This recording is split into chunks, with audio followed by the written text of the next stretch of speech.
Well, I was told to get some questions for these guys, but what I'd really like to do is just start the conversation with a couple questions, and then turn it to y'all and just find out what you want to know. I've had the privilege of spending a lot of time with these guys, and I think that I have a couple directions that I think I'd like to go with it. And this is really a question for, it could be a question for you, Brent, or Gene, but you guys were both high-producing agents, selling 120 houses for a year as a single agent. Your team selling, I know, 20+ million. No, I'm sorry, 100 million. You made a shift, and it's a mental shift from going from, all right, this is my focus, because when I met you, it was at the Kinder Reese conference. You'd come, you had your open house on steroids. You never spoke about recruiting agents, ever. And it was always light your hair on fire or the open house on steroids. You could probably grab that. I want to just know, because and you were with Keller Williams, and there's obviously a profit share opportunity with that. When you were with Keller Williams, now, obviously, Gene did very well. #1 recruiter, 6 out of 9 years. He made the shift, and I wanted to ask him, but since he's not here, I want to find out what made you have that mental shift where this is how I'm going to choose to grow my business versus how you were choosing to grow your business before. Right. Well, it was just profitability. I mean, I met people at Keller Williams making 20, 30, 40, 50, 60, 70, maybe 80,000 a year. And profit sharing, and that to me and probably all of you was like, what's that going to do, right? I mean, we all make a lot more than that. So it didn't appeal to me at all. Now, I certainly refer people to Keller Williams just because I love the company, love the culture. I'm very learning-based. Kellers weren't learning-based. I'm like, wow, this is great. RE/MAX, they left me alone, but there was the 12 years I was at RE/MAX, there was no culture. They all went very maverick agents, do your own thing, which I liked. Leave me alone. Let me do what I want to do. I liked it. I went to Keller. They left you alone, but if you wanted to engage, you could go to mega camp, family reunions. So I loved it. I referred dozens of agents to Keller just because I liked the company. Had zero effort and focus into actually trying to do it and then when I saw the eXp thing, the $2.1 million in a 5-year period by enrolling 25 to 40 agents, I'm like, that looks like it'll work. And I just kind of got it. I got it. And I got excited. And if anybody here didn't go to Las Vegas, who went to Las Vegas last month? Anybody go? Raise your hand. Did anyone go to Scottsdale, our Scottsdale event in Las Vegas, right? What do you guys think? Pretty cool? Did you get it at a higher level? Absolutely. Come in January 14th, 15th, and 16th. There'll be hundreds of agents there. You have to have 7 personally sponsored to come. But there'll be people speaking on stage that have just enrolled 40 people in 4 months. And their groups are exploding while yours aren't. And it's going to irritate you. Walsh and Tierney from Dallas, It's a long answer. That's awesome. No, it's a great answer. You weren't here for that question, but I wanted to pose it to you. Single agent in the 90s or 80s, selling 120 homes a year. Yeah, 80s. That was 80s. Was in the 80s with the fax machine in the front seat and the big, right? Yeah, no internet. Yeah. Caveman real estate sales. You were selling caves. Yep. Joking. The question I had is, when did you make, because you made a major shift from being in the sales position and opening up the Realty Executives. You sold, or you were a broker owner, right? But when did you make the mental shift? And the reason why I'm getting down to this is this particular group, we've never had this conversation. It's always been about how do we get from 100 to 200, from 200 to 400, from 400 to 1,000 homes sales. It's always been our focus, and we got really good at it. But we found, you figured out there was a better way of leveraging, a better way of leading. How did you make the shift? What made you have the shift? How did you make that decision? Well, I got into management in 1999. I was raising 5 kids at the time. And I could sell, but if I could have my weekends off, I kind of like that. The way I talked my wife into it, I said, what's 2 times 52? She goes, 104. I said, the owner of the office said I can have 104 days off. And I said, if that is real, I've never had 104 days off in my life as a realtor in a year. I mean, I'm being real. I work my tail off, right? Maybe one day off a week. So I became a manager, became pretty successful at KW, and I started receiving $1,000 a month in profit share in the year 2000. Just $1,000 a month. I went, I like that. What's that all about? I had attracted 5 people my first year, 5 years before, and it turned into $1,000 a month. I didn't do anything. And then I went, well, I'm going to start focusing on it. So I started going to NAR. I helped start the first office in Connecticut, the first office in Chicago, just by going to NAR and running into people. That was my only lead generation thing, was NAR. Isn't that weird? Then it was $2,000 a month. Then it was $3,000 a month, and I just thought I won the lotto. And then I understood residual income. I don't call it passive income because it's not passive. You have to work to get it. It's just residual. It just comes in, and you don't have any overhead for it. You don't have any, that kind of things. And then the only thing you can do in franchises, and I'll talk to the franchise folks, to get any other residual income is to own an office. And that's nightmarish. But profit share, I still get it. I thank Gary Keller and Mo Anderson and Joe Williams and everybody I knew there. I thank them because I still receive about $170,000, $175,000 a year in profit share, and I'm not there. But I helped grow Keller Williams. Is that what? It was like a thank you. Yeah, and you started at Keller Williams. How many agents were there? 1994, there were less than 1,000. 1994. So it took us, I asked people, do you know how long it took us to get to 100 agents in Dallas? They go, no. I said it was 5 years. It was 1999. In 1994, it took 5 years to get to 100 Keller Williams agents in Dallas. They go, what? No, that can't be real. I've heard they just exploded. I said, no, my wife and I were there. We were agents, and we were selling homes. And they thought we were Sherman-Williams. They thought, no, you guys do paint. They thought you did paint. And I said, no. So here's my thing with residual. Is I got into management first, and then I felt the residual. I owned offices. I started buying offices. I mean, I really started offices. And, I love the crow. Rooster. So I got fans. But I would tell you this, the light bulb was off when you have 5 kids at college at the same time. Here's the answer. And I didn't have to write any checks. Because I was making $1,000 a month, my wife was making $1,000 a month. We were making $2,000 a month in residual, and I said, honey, we can put these kids through college and not take out a loan. That was the light bulb for me, and I've never looked back. It's amazing. So I'm going to switch it up a little bit with Jay. Thank you. Appreciate that. What's the number one thing you've learned over the last 12 months since you made the decision? 100%. It's the power of residual income. I've never experienced it. That was a good. Obviously, he agrees. Maybe we should let him in. Yeah. So Mike and I have built a lot of businesses, and we've managed a lot of people, and you're never off. You're never off. You're always on. And when you're not there, you're always thinking about it. And you're always thinking about, man, I got to get back. I got to make sure get this agenda put together for this meeting. I got to get these people. I got to get this hire made. I've got to do this. I got to do that. You're never off. And the bigger it gets, the heavier it is.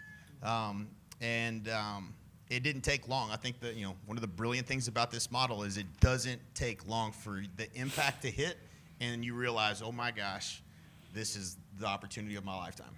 And that's been, the last 12 months I've learned a lot, but what to do, like, with my time in the mornings, like, I told the story the other night at dinner, I was literally watching, and I remember all the way through 2007, 2008, the first person would have called me every time was Michael Reese. He never would call me at 5 o'clock, it was always at 4 something, right? Just to make that little impact of it's time to get up and go. And that's just Michael Reese, and we powered through the last 20 years building businesses, having a lot of great success. But you're always on, and it's just a huge get. And I don't know that everybody will experience it until you start getting revenue share that's coming in that pays all your bills. And once you get to that point, you realize that I'm now able to do more of this because that's where you're going to get the most leverage. And that's been my last 12 months. It's been the most unbelievable experience. I couldn't have imagined it to be what it is today. Unreal. That's amazing. Did you have a follow-up question? Oh, okay. Sorry. Does anyone have, for that first round before I go to the second round, anybody got a question? No? All right, let's talk about FUD. Not Elmer FUD, but FUD FUD. And obviously there was a lot more to that, but it's still going on. I just literally, we're bringing a Keller Williams team over when I get back. And the number one thing that we have to overcome is the KW FUD, the fear, uncertainty, and doubt that they're, I mean, we're literally inserted to every market center meeting. We are the talk. And they actually put a slideshow presentation against how to sell against eXp. At least in my market, that's happening. What would you say? I mean, there's a lot, but I want to actually direct this to Gene, because we've actually had great conversations about it. You have a financial background. Most of us don't. So when you get hit with the question, yeah, but they're not profitable. I know there's only so much you can say on the subject, but of the stuff you can speak about, to break it down to a fourth grade level, because we have to do that, not just for us to really get our arms around it, because we're not going to go and get our MBA in finance to try to understand a financial spreadsheet from a publicly traded company. But what could you share with us when we're hit with that, especially from KW people? Really simple. May 21st, write it down, 2018. That was the day we were uplisted to NASDAQ. If you guys know the stock market at all, and you can look at them and go, that was a huge day. I had two of the number one producers in America call me that day and said, you guys are for real now. Because when you get uplisted, guys, you have to make so much money. You have to show some, it's scrutinized to death. You can't get on NASDAQ without being legit.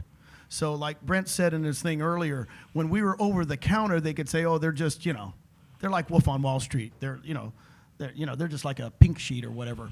And we didn't have anything for that other than, yes, we are. I'm hoping one day we will be uplisted. Guess what? When we got uplisted, that day is all over.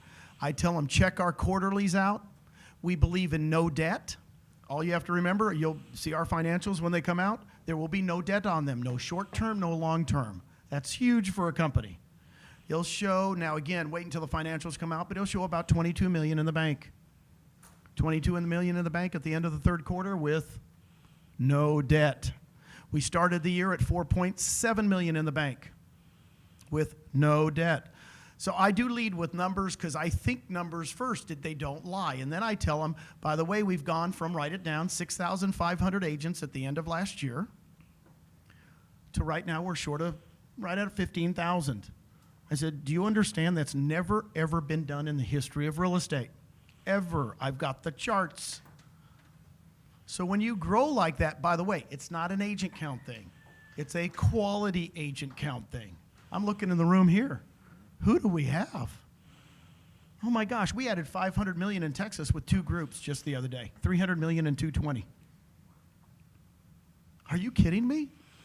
This is not about recruiting people. Like that's what the competitors were saying. Well, I've heard you have to recruit. I said, no, you don't. You just have to come over and sell homes, take 5% of your commissions, and buy stock at a what?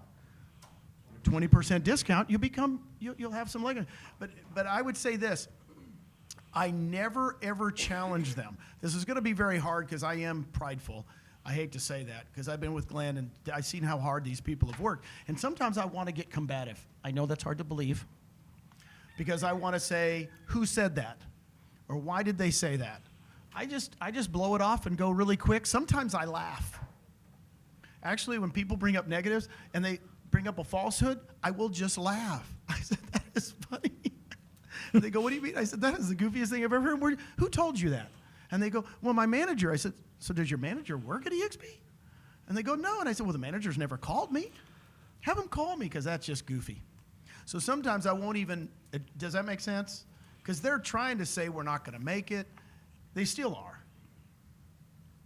15,000 agents, the third largest real estate company in America. But Gene, if you could literally earn all the money in revenue share, the whole 16,000, how could they be making any money? Well, we get that all the time, but you got to understand it's the 80-20 rule, but with us, it's almost the 95-5 rule.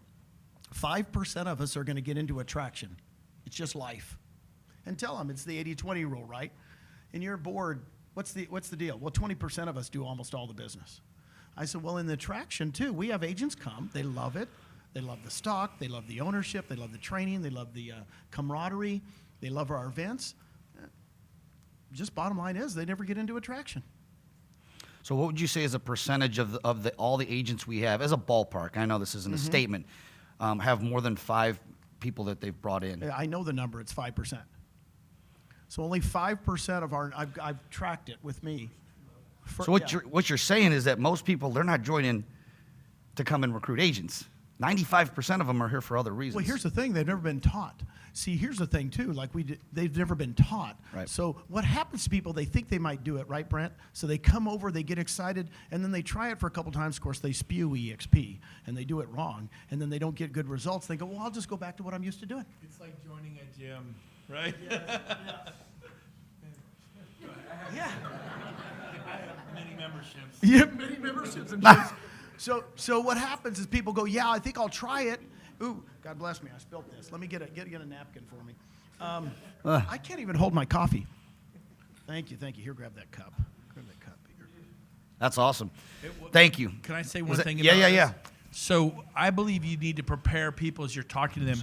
If you go back to Coldwell Banker and say, I'm going to RE/MAX, what do you think? What do you think your manager, or as the stars in this room, what do you think they're going to say? That's a great idea. Or they're going to tell you why it would be bad for you to go to RE/MAX. And if you're at RE/MAX, you're thinking about going to Century 21 or Keller Williams, and I left RE/MAX, and they freaked out and told me every reason why Keller Williams would destroy my life with passion. Do you guys remember that? You ever switched to company? So I said, when you go back to wherever it is you work, if you go, hey, I'm thinking about eXp, it doesn't matter where you're thinking about going. They are going to tell you why it is a terrible idea. They're not going to go, wow, that's such a great idea. They're such a better company. Doesn't matter whether it's, so you need to tell people that, right? And then other thing, you'll go, be prepared. They're going to offer you ownership in their franchise. They're going to offer you a 100% split. They're going to offer you a free office. They're going to offer you all kinds of stuff. You need to prepare them. And I go, and if you want to trade the cow for magic beans, more of what you don't want, right, then accept that offer. But I like to prepare them mentally for the onslaught that's going to hit them. And I go, you will not get an unbiased opinion from your manager. I would not talk to the management team, talk to people who are not a part of your team. If that makes sense, not at your company, because they're going to tell you it's a terrible idea. Yeah. That's amazing. Thank you. This is actually one from Kevin Shoemaker, who thought that this might be a good idea. Any strategy or approach, and there's some people in this room who fall actually into this category, for bringing an office over that has 50 to 100 agents, doing it the right way? Have you experienced it done the wrong way? Even easing in, is there anything that you can kind of share with that? Yes, there's a right way and a wrong way. The right way, forget about the wrong way. The wrong way is just to announce it one day and have one big meeting. Wrong way. Right way, we moved over 72 agents, $300 million a year.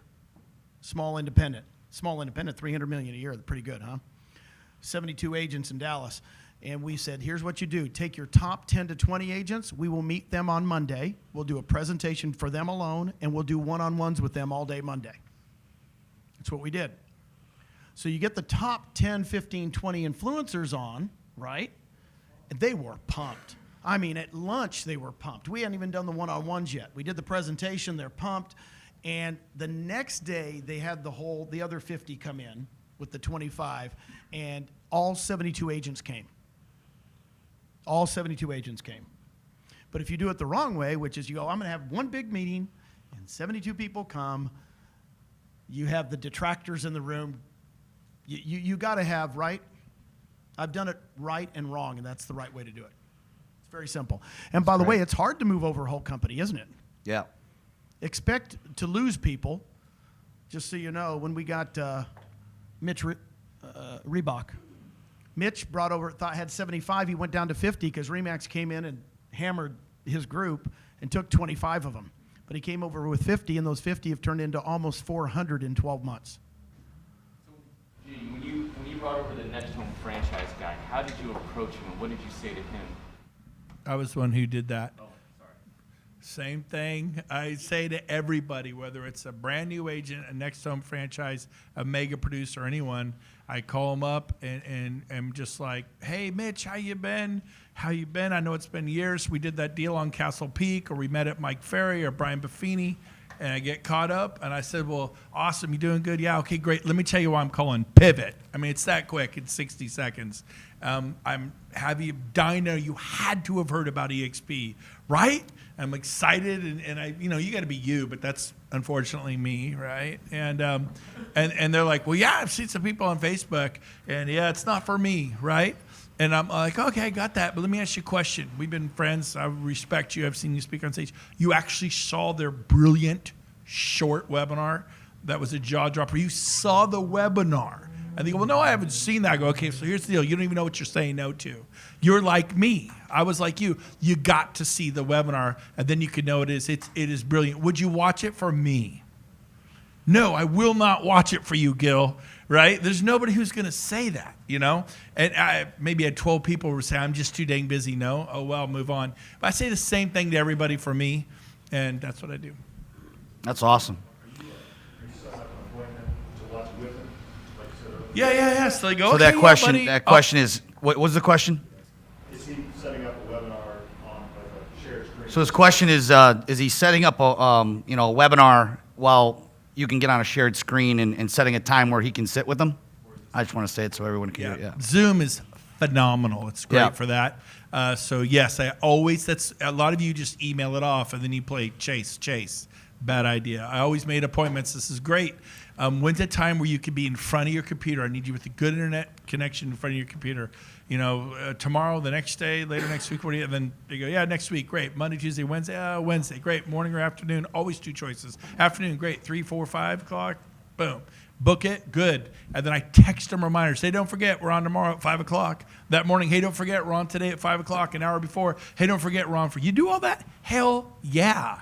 I'm really was focused on it. It was so much fun. And now we literally travel the world. We book trips. It is awesome. And it will happen for all of you if you focus on it. It's not maybe. It will happen because we are going to help you. Albie will help you. This man will help you. Jay will help you. I will help you. And lose the thought, well, I don't want to bother you. Stop it. Mm-hmm. We want to be bothered. If we're busy, we'll tell you, right? But we want to help you. Try me. Try Jay. We'll all help you. Albie. That's awesome.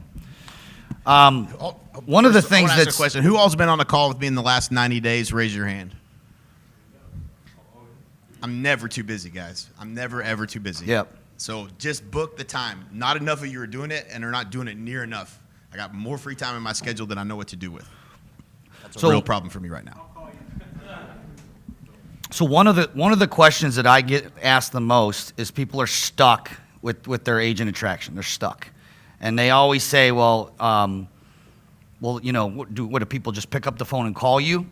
One of the things that we've been really focused on, and Michael's been focused on. I mean, the thing that ties you guys together is you've been making deposits in real estate agents' lives for the last 20 plus 30 some years through training. You've done a ton of training. That's how I met you at EGS. You've been putting on EGSs. You've been doing 101 ways to lead generate. How have you been? Obviously, there's strategy involved in it, but we didn't. None of us really knew 5 years ago, 6 years ago, anything about it. That it would be eXp. What would you say to someone that wanted to start an attraction deposit-based type of a strategy to start teaching and dropping value into agents so that they can then start making withdrawals? Here's the number one way to lead generate. Do you guys have mortgage affiliations, title, all the affiliations, right? Home warranties, insurance agents. Just so you know, they know other agents, don't they? So you go to every single one and say, look, here's what my script. I want to know the up-and-comers. I want to know people I really don't know. I want to know that agent that's over at Coldwell Banker, been there 2 years, and you look at them and you know they're a superstar because these affiliates know. They start getting 3 deals a month from them, 4 deals a month. I said, dude, you do me a favor. Could you just tell me who those people are? I'll do everything from there. And they go, what do you mean? You guys can get lists of people you don't know, but what you're going to do, and it's okay if I call them and just tell them, I've heard you were awesome. And I don't even tell them to use their name. I just call them and say, man, everybody I talked to, the last 3 affiliates I talked to said, you were just killing it. I've never met you. Hey, let's go to breakfast or lunch, and I would love to compare my 5-year plan with your 5-year plan. And let's talk real estate. Now, I know that's a sideways. I'm not talking about eXp, but I'm going to meet them and get in a relationship.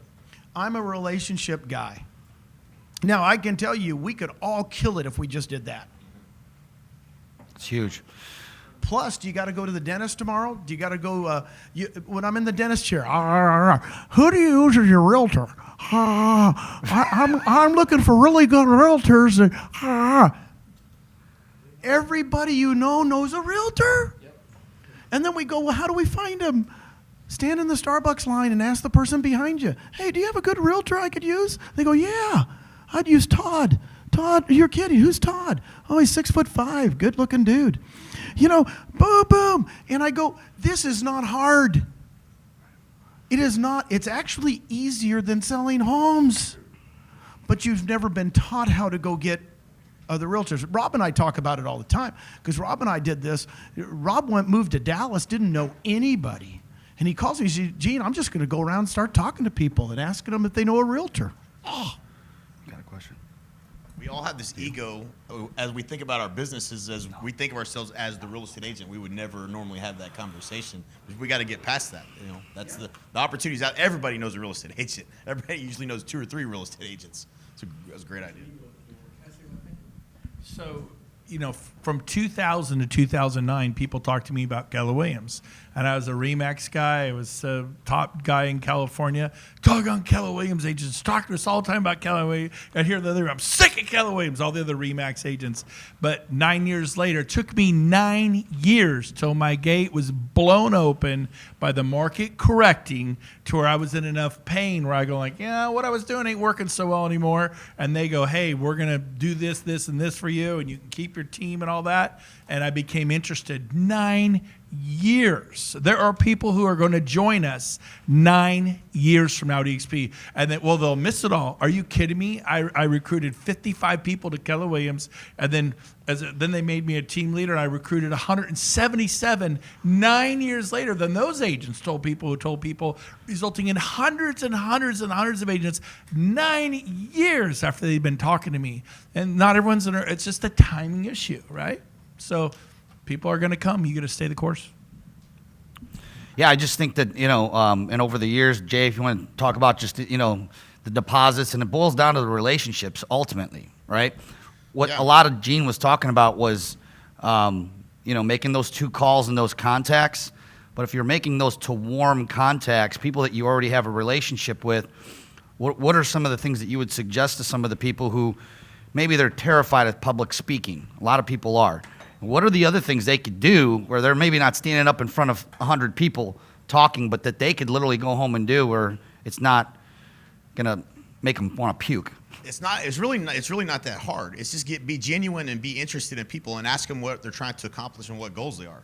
I mean, it's not, everyone in this room knows how to help someone navigate from how to go from here to there. So that, to me, that's the easiest thing. And the other thing I would say is, like, I used to be petrified to public speak until I had something I knew really, really well, and then I could just share it with people. And that was just for me, it was a trigger. When I used to do radio commercials, I couldn't go in and talk to the mic because it was like this, and it made me nervous. Right? Like, I just couldn't talk to it, so I got to call in, man. I can't talk that damn thing sitting like that. So it's a mindset thing. But when you know something really well and you're really passionate about it, like all of us are about this business, it's not hard when you just want to help people. And that's just the approach I take on every phone call. It's real simple. That's awesome. Who else has got a question? Awesome. So, Gove, I know you talked a little bit about in the beginning people's mindsets, their limiting beliefs, and you know we all have those stories, and sometimes we forget those stories, and sometimes those stories to where we overcome our fears at a young age. Gene, I would love for you to share the Willie Mays story with everybody. Ooh, I love the Willie Mays story. Why did I bring up Willie Mays? When I was in 7th grade, Paul Olson and I, and by the way, Paul Olson has about 100,000 shares of eXp stock. We were 12 years old, and we're at his house, and we're in 7th grade, and in the summer, and I look at him, I go, let's call Willie. And we're in Phoenix, Arizona. And we go, yeah, let's call Willie. Where's he playing? Chicago. So he's playing the Cubs. So we start calling hotel rooms in Chicago. Now, you got to understand, this is 1967, and we're luckily at Paul's house because long distance was expensive. And we were just calling hotels. And we finally called a hotel, and they said, are the Giants there? And they go, yeah. Is Willie there? Willie Mays? And they go, yes. Now, you got to understand, we're in 7th grade. Our voices have not changed. We were like 11-year-old girls. Willie! So, answer, hello. And we go, Willie! No, this is Bobby. Bobby Bonds. Barry Bonds' dad. That's who his roommate was, right? He goes, no, here's Willie. Boom. Willie got, hello? We go, Willie! Willie! Willie! Oh my God, I don't know what we talked about. But for 3 minutes, that was our hero. We got to talk to our hero. I mean, we talked to Willie Mays. And when you think about it, we don't have heroes nowadays, right? You couldn't even talk to that hero, right? And I think back on it and I go, Paul Olson to this day is my best friend from grade school, from high school, right? You get those best friends that doesn't matter what happens, divorces, whatever, kids. All of his codes are 24, 24, 24, and all my codes are what? 24, 24, 24. Well, you're kind of like going, oh, dude, you can break into anything I have. But what I want to share with you is the fact that, you make the phone call.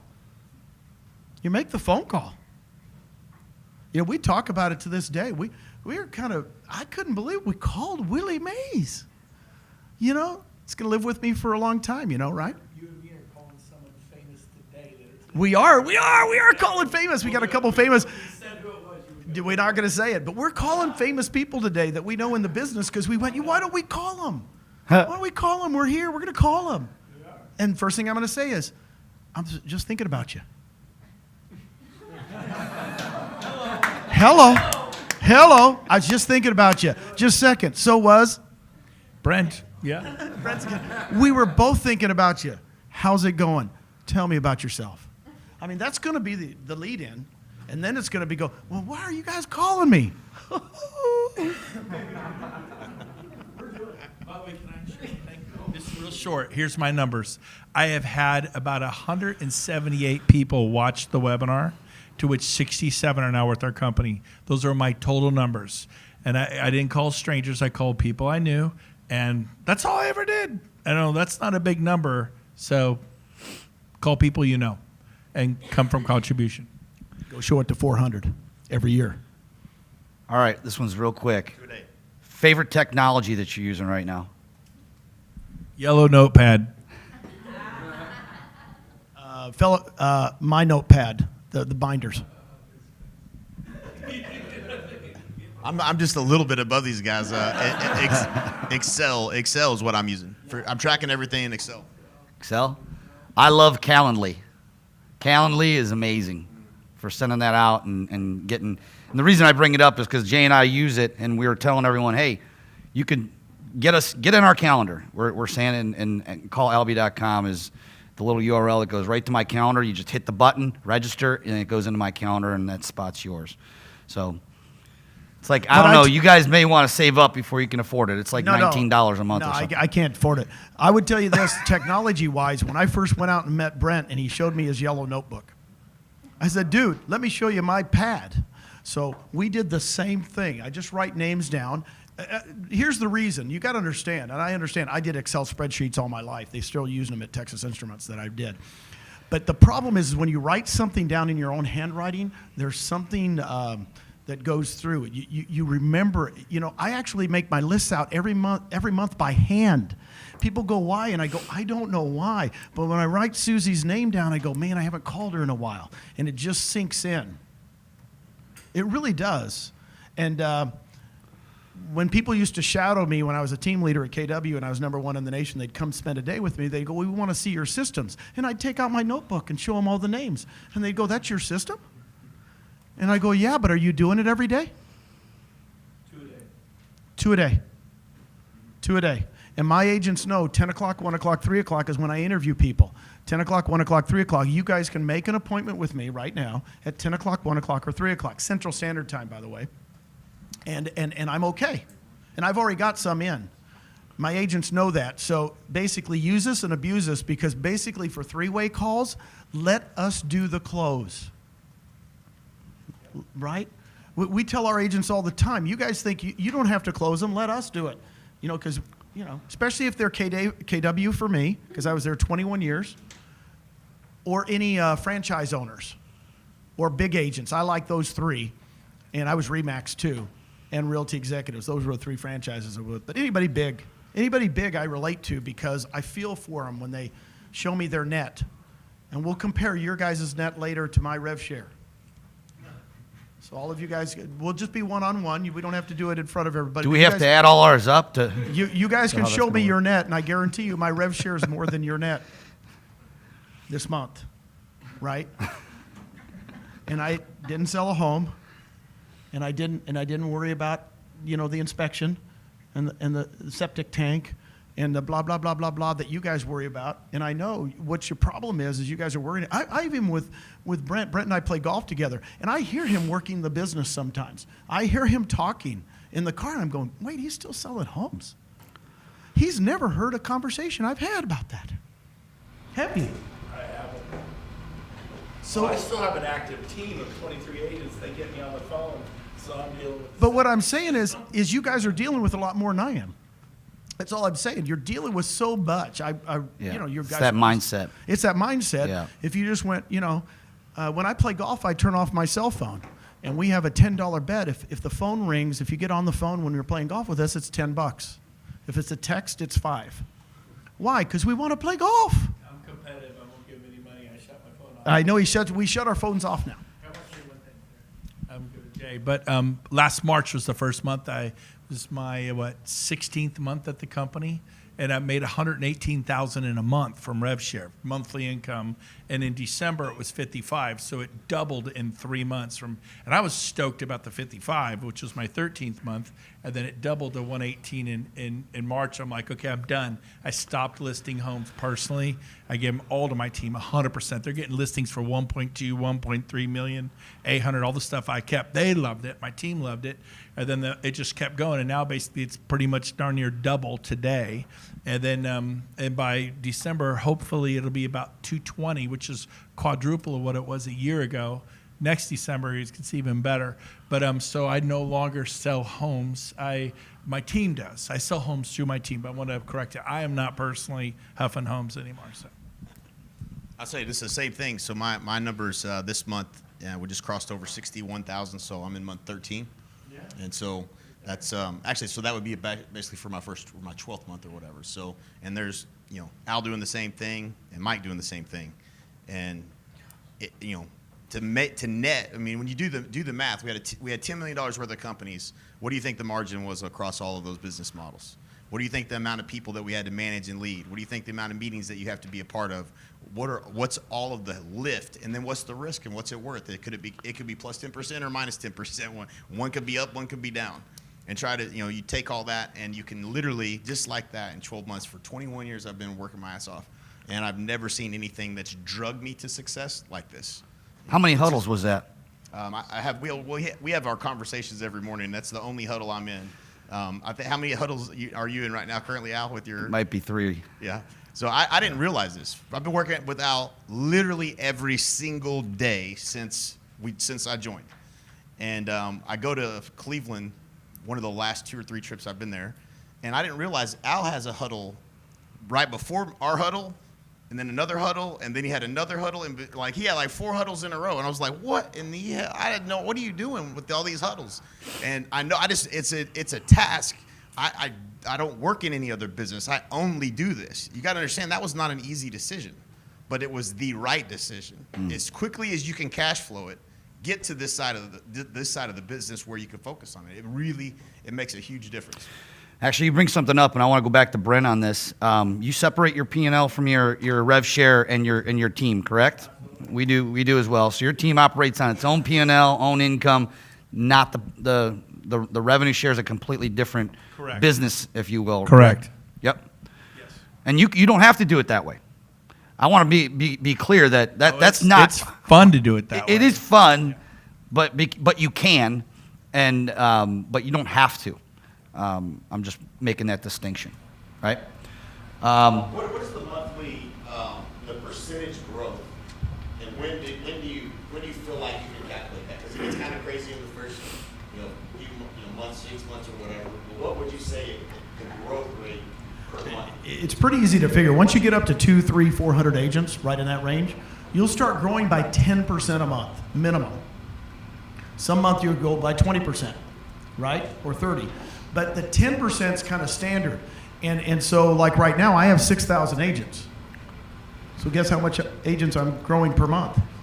600. It's kind of happened the whole What does time. that look like in because I know you got the Excel sheet open. What does that look like in 12 months at that kind of growth rate? Go ahead. No, you go ahead. You tell them you're the. Yeah, you're gonna have, well, you'll have probably 24,000 in your group. Yeah. Is that about right? Yeah. So here's the thing. Do you know how much you make per person? That Glenn lets me say. As long as you have 40 on the first, $1,000 per person a year. So if you have 1,000 people, you're 1,144. That's 1.1 million he'll make in the next 12 months minimum.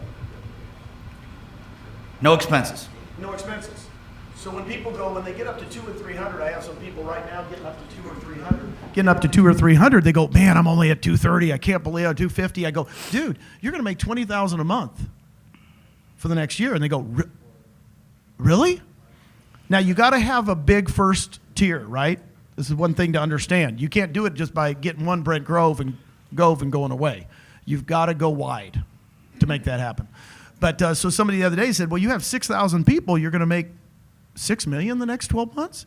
I said, well, yeah, is that okay? It's okay I'm by me. okay with that. Now, when I say that, I think that will be minimum. I think that will be minimum for my next 12 months. And that was 41 months doing this. 41 months. Ooh, that's Dirk Nowitzki, number 41. Good number, too. So let's think about like the thing that we talked about a couple mornings ago when we had breakfast, because it was an amazing breakfast with these two guys and Mike Reese over here, and James, and we talked about impact and the impact that you're going to be able to have. And is it okay that we go into the? I know we have one Puerto Rican in here. No. There's a couple Puerto Ricans. So you may not know it, but you got a new cousin. His name's Cousin Gene. He's moving to Puerto Rico in a few years. So can you tell the Puerto Rican story, why you're going to Puerto Rico, why you're going to be moving there, and what that's going to save you and what you're going to do with all that cash that's going to save Well, you? on the plane ride over, I worked out. I like to do this. I'm a big bean counter. I said, what am I going to make the next 6 years? And I've actually been very conservative, according to my friend James. I said, in the next 6 years, I'll make $100 million. Now, if I make $100 million, if you live in Puerto Rico, if you're Puerto Rican, what's the tax rate? You guys remember?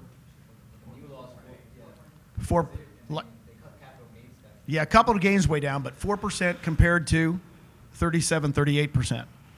So I ran the numbers. If I stay living in Austin, it's going to save me $40 million. San Juan, here I come. So now I have to live there 6 months, and I've already figured it out with my wife, and I told her it's not because of saving $40 million, but what could we do with that $40 million? And you saw me write down some stuff. Oh, yeah. It's not the Learjet. It's stuff for our family. It's stuff for actually Puerto Rico. It's stuff, that's what I want to do. I mean, that's what I want to do. Now, if you come from that contribution, that's my next 6 years. Well, I'm going to live past 6 years, so I did the next 6 years. I said, I'll save another $60 million. I don't know about you, but in 12 years, if I could save $100 million, I'm going to, now I know we've argued about this because he says I'm not moving from wherever. I'm just thinking of, I love the United States. I love where I am. I love Texas. I'm a Texan. And I grew up in Arizona, but I'm a Texan. But the bottom line is, you know, if I give that to the government, Jay, what's going to happen, man? Are they going to do anything for us? Or they're just going to pretend like I should have given them more, right? And that upsets me that we write checks. I wrote a check for close to $1 million in taxes this year. I'm sure you guys did too. You guys are high producers. I wrote a check for $912,000. I don't mind saying it, but I don't like it. Do you guys like writing $900,000 checks? I don't. So my thing was I didn't move there soon enough so I could save, right? But I didn't make that much money this year. It's the future years. Because with RevShare, you can actually map it out what you're going to do. Can you guys map out your production in the next 4 years? Well, you can. I'll share one thing. My greatest regret in eXp was June 2017. I broke all of my personal sales records I ever set for my personal sales, not team sales, at Remax, which I had great months, and Keller Williams. I netted, I think it was like 180,000 net. I didn't sell a building. I just sold a lot of real estate, netted 180,000. Is that a good income for a personal agent? And that month I signed up one person in eXp. And I regret that month. So I sold way too much real estate. Some of you need to stop selling so much. You can carve out time for this. I knew I was on track when I was driving to an $800,000 listing, and I'm driving there going, what a colossal. They're like, hey, we've been listening to your radio show. We love you. Come list our $800,000 home. And I'm driving there going, what a colossal waste of time. It begins and it ends. I'm going to list that home. I'm going to do whatever it takes, and then close. I'm going to get paid, and I'm going to pay taxes, and hopefully squirrel some money away and whatever. But it's finite. There's a beginning and an ending, and hopefully I get some referrals. And I realized when I was resenting the time it would take, just an hour or two out of when I could be calling you guys. And by the way, you saw the only person I called was Jay, and he said no. And so, I moved on. I just called normal people in my town. And my first revenue share check for 10 days was $1,900. Any Keller Williams people here? That's pretty good. I just signed up a handful of people. The next month, 5,000. The next month, 10,000. The fourth month, 10,000. I was disappointed. 10 grand a month. I was like, what is this? It's disgusting. And I was like, I remember being shocked it was only 10,000 a month my fourth month. Told my wife it'll be 15th. The fifth month, it was $25,000 a month. You could do something with $25,000 a month. And then it went all the way to 55 last December. It wasn't that long ago. And then it just kept on cranking. So if you're brand new here and you're just getting started, if you will just start, carve out that time, your revenue share can head north real quick. And today, I still got my team. They do what they do, but I'm focused on the team. So I'm going to make one question real quick. I got the NAR magazine. When I attract agents, I actually read the NAR magazines. I just kind of thumb through them. And not this year. This is 2018, right? So the first issue of 2017, you can go get it. It's probably in the archives. But our NAR president said there's a problem with realtors, and it was a big article. It was how to retire. That 25% of us don't have the money to ever retire. So I went, oh, this is a great article. 6 pages of how to retire as a real estate agent. Guess what they told you guys how to retire? Invest. Save money. Save money and invest. I went, holy mackerel. Just so you know, if I'm making $6 million a year in RevShare, how much money do I have to save at 3% interest? Just somebody do a calculator. Huh? 200 million. 200 million? So I have to save $200 million. I don't have 200 million in the bank. I have 5 kids and 5 grandkids. They have all my money. But what I'm saying is I read the article and I went, there's nothing in the article about eXp. There will be now. That was January of 2017. There are going to be so many stories of agents of ours. It's not the money making $6 million a year. It's the people making $2,000 a month, $3,000 a month that you're going to help. And they're going to say, I've got my house payment paid forever. Those are the people that call me all the time and text me and say, Gene, thank you. You've changed my life. This is awesome. So I want you guys to understand we're going to change the whole industry. If I want everybody in this room to make more than $3,000 a month. Next time I talk in front of you guys, I want everybody to be making $3,000 a month. That's it. $36,000 a year. Would that change your life? Raise your hand. Come on. Come on, really. Your house payment's paid. Boom. So I want everybody, and that's only 6 on your first and 6 on your second. 6 on your first and 6 on your second. 12 people. Go do it. That's catchy. It's like 6 by 6. I love your foot. It's just going boom, boom, boom, boom, boom. It's cranking. I love it. So I want to, that's me. I'm like, "Arr." So I want to say this. When Google started and Apple started and Netflix, I remember thinking Netflix was a terrible idea. How many think it's a good idea now, right? Google, like that's really couldn't go up someone better than Google, you know? Apple, why not pair? I mean, it is now. Apple's cool. Google's cool. eXp is going to be cool. You're here at the beginning, the epicenter, before we have 2 million agents worldwide, before we're growing across South America and Europe and through Japan and the UK and Australia. When we open in the Philippines, you guys are here. People say, what was it like back in 2018 when the stock was at, what, 12, 11, 80 a share? You getting $12 a share? What was it like? How much did you buy? Oh, I didn't buy any. I was scared. I wasn't sure it was going to last, you know, or whatever. And I'm telling you, this is our moment. I mean, it is amazing what's going to happen. Thanks, guys. Appreciate y'all.